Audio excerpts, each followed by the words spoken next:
Diabetic kidney disease के patients को क्या खाना चाहिए, आज हम वो डिस्कस करते हैं। सबसे पहले सॉल्ट या नमक की मात्रा का सेवन हमें कम करना चाहिए। इससे हमारे शरीर में कम सोडियम पहुंचता है, जो कि बहुत जरूरी है बीपी को कंट्रोल करने के लिए व शरीर में ठहरे हुए पानी को रोकने के लिए। सोडियम की मात्रा निर्धारित करी गई है 1.5 ग्राम से लेकर 2.3 ग्राम पर डे के हिसाब से, जो कि लगभग 1 टीस्पून ऑफ सॉल्ट से कम होता है, यानी कि एक छोटी चाय की चम्मच से भी कम नमक की मात्रा। इसको ऊपर नीचे भी करते हैं डिपेंडिंग अपॉन कि आपकी किडनी किस लेवल की स्टेज में खराब चल रही हैं। नंबर 2 आता है हमारे खाने में फास्फोरस का लेवल। यह भी धीरे धीरे किडनी की खराबी के कारण हमारे शरीर में इसका लेवल बढ़ने लगता है, इसीलिए हमें कम फास्फोरस का इंटेक करना चाहिए। इसके लिए हमें कुछ बातों का ध्यान रखना है, जैसे कि पैक्ड फूड आइटम्स नहीं खाने हैं, जैसे कि प्रोसेस मीट नहीं खाना है, और यदि हम डेयरी प्रोडक्ट्स भी खाते हैं तो वह भी उसका सेवन हमें कम करना है। और दालें वगैरह जब हम खाते हैं उन्हें हमें अधिक समय तक भिगो के रखना है। यदि आप उन्हें गर्म पानी में भिगोते हैं तो बहुत अच्छा है, और बनाने के पहले उन्हें कई बार साफ पानी या सॉफ्ट वाटर से हमें उन्हें धोना चाहिए। उबाल कर बना के खाने से भी फास्फोरस का लेवल, जो कि फाइटेट्स के रूप में अनाज में प्रेजेंट होता है, कम हो जाता है। नंबर 3 होता है पोटेशियम का लेवल। किडनी के इन्वॉल्वमेंट के हिसाब से हमें खाने में पोटेशियम की मात्रा भी कम लेनी चाहिए।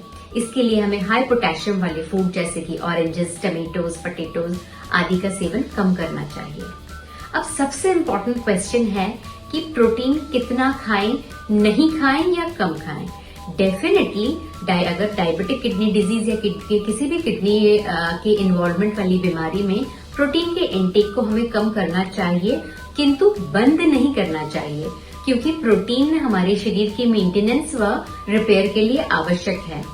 बहुत सारी इंटरनेशनल सोसाइटीज की गाइडलाइन की बात करें तो वो कहती हैं कि लगभग 0.6 से लेके 0.8 ग्राम पर KG body weight per day के हिसाब से हमें प्रोटीन का सेवन करना चाहिए। तो बिल्कुल प्रोटीन बंद नहीं करना है। आपकी किडनीज किस स्टेज में इन्वॉल्व है उसके हिसाब से आप अपने डॉक्टर से कंसल्ट करिए कि आपको कितना प्रोटीन खाना चाहिए। किंतु एक बात सभी के लिए लागू होती है, चाहे किसी भी स्टेज में किडनी हो, कि यह प्रोटीन यदि प्लांट बेस्ड है तो ज्यादा फायदा करेगा, यानी कि vegan protein as compare to वो एनिमल बेस्ड प्रोटीन है इंक्लूडिंग डेयरी।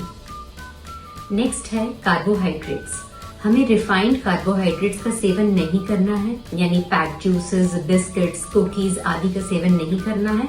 फाइबर युक्त कार्बोहाइड्रेट जिसे हम कॉम्प्लेक्स कार्बोहाइड्रेट भी कहते हैं, जैसे मोटा पिसा हुआ आटा, दलिया आदि का सेवन हमें करना है।